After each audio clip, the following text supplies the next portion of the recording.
बहुत बढ़िया। एक बहुत प्यारी हम सबकी सम्मान है, गौरव है लड़की। इसने इतनी छोटी उम्र में अपनी जगह बनाई, अपनी मेहनत की बदौलत। मैं चाहता हूँ इस बच्ची के लिए जोरदार हल्ला करिए आप लोग, जोरदार हल्ला।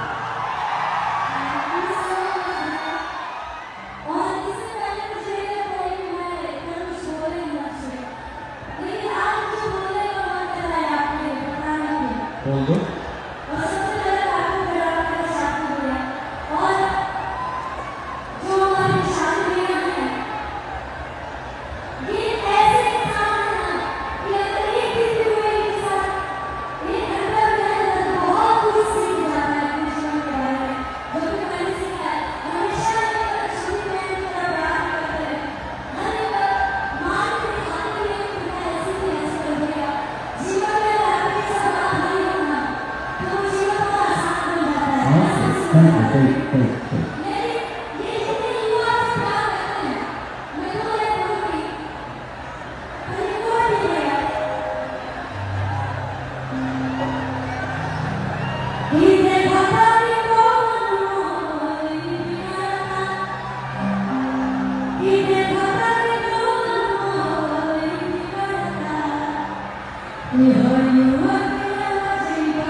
Thank you.